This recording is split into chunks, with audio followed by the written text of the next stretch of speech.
भांग पी के भांग पी के गाड़ी मत चलैया और डराई परे भैया भांग पी के गाड़ी मत चलैया और डराई परे भैया भांग पी के गाड़ी मत चलैया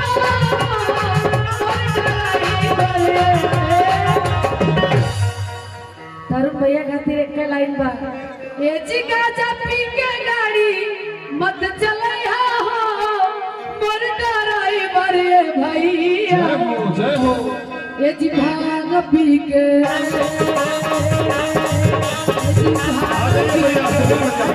मत चलैया हो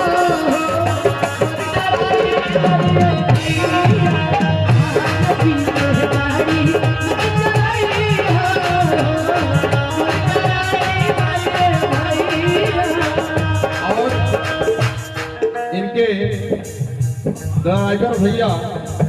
जो कि भांग पी के चला रहे थे गाड़ी, और देखिए क्या भाव है,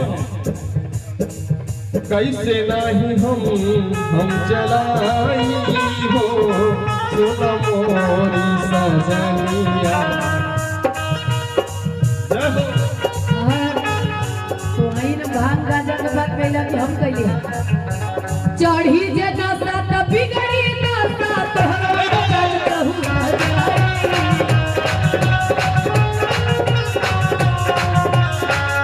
जाए के बाटे बाबा नगरिया तू सर दहर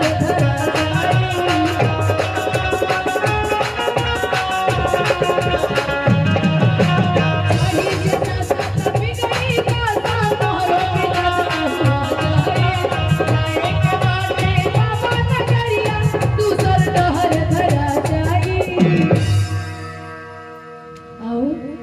धरा जाए। हाँ चिताए बाएं देख के अरे ताली बजा दीजिए भैया, जोरदार जय हो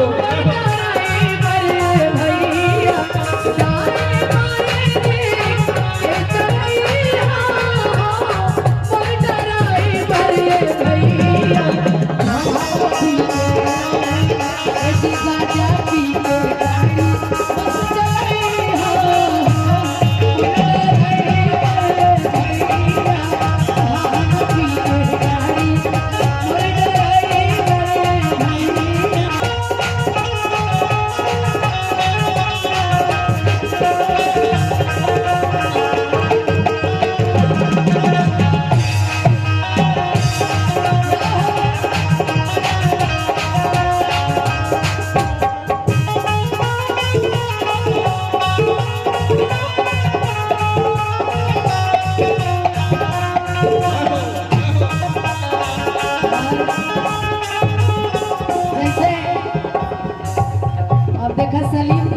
और इसी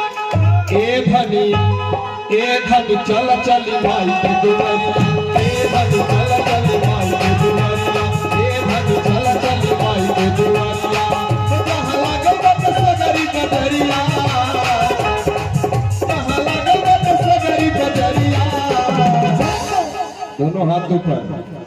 जो हाथ नहीं उठाएगा अगले जन्म में छछूंदर हो जाएगा। हाँ, अगर अभी और सुनील भैया थोड़ा सा आप डांस करिए यहाँ पे आकर, प्लीज आ जाइए। हाँ, दोनों हाथ ऊपर और तालियों के साथ कहना है कैसे, ए धनी चल चली भाई के दुआरिया, ए धनी चल चली भाई के दुआरिया, जहाँ लागल बा चला वहाँ डगरिया, जहाँ लागल बा चला वहाँ डगरिया। ए धनी चल चल भाई के दुआरिया, चल चल भाई के दुआरिया, चल चल भाई के दुआरिया।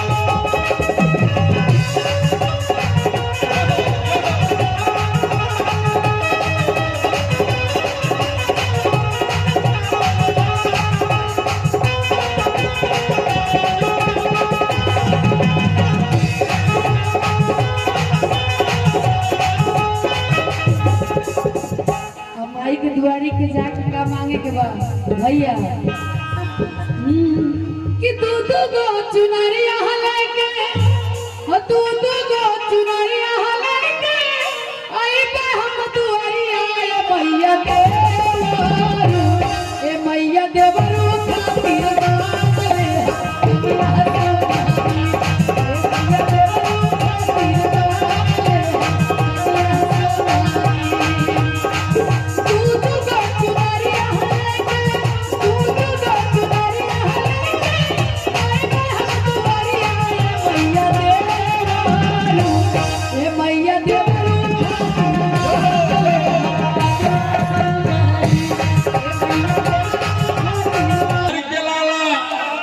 हर जिया कई हजार साला जिया हो यूपी के लाला अरे जिया 10,000 साला अरे जिया 10,000 तनी नाची के अरे तनी गाई के अरे तनी नाची गाई सबके मन बहलावाए भैया तनी नाची गाई सबके मन बहलावाए भैया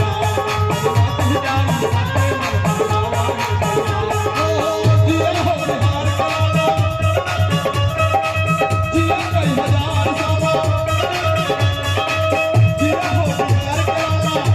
गाई सबके मन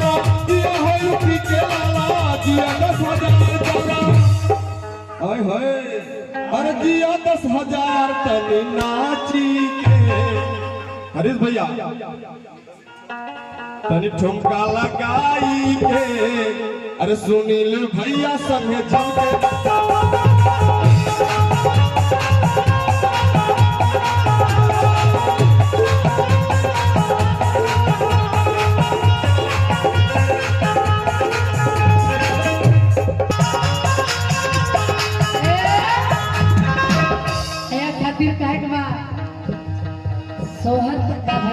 चेंज कर पड़ी तो नेक्स्ट होई जरूर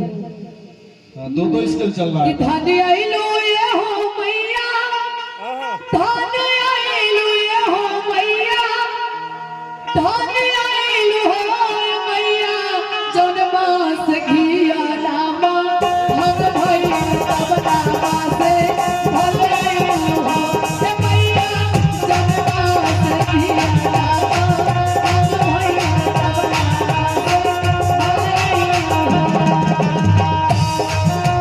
ऐसे ताली बजाओ तो उल्टा हाथ है दरिद्र खेदत हो ऐसे ना हाथ ऐसे कर ऐसे रमाकांत भैया जब तुम्हारी बताओ गार्जियन ही काम करी तो बताओ और सबका क्या जब इंजन खराब रही तो बोगी कहाँ से बढ़िया हो मैया धोने हो मैया जब से भोला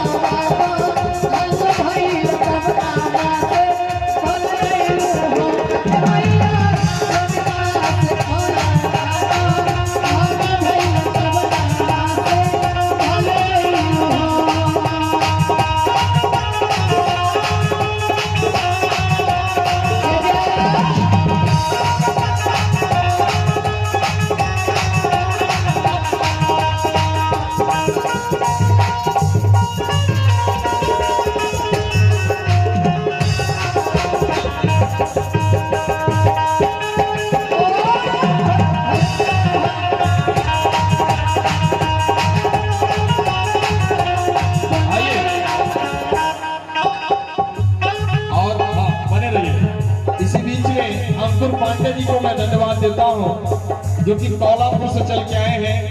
आपके तरफ से 201 रुपए का आशीर्वाद आया है मैं चाहूंगा कि उनके लिए जोरदार ताली बजा दीजिए आप लोग जोरदार और तालियों के साथ कहना है हमारा लग गया स्केल हमारा स्केल लग गया है ना हाँ जोरदार ताली बजाइए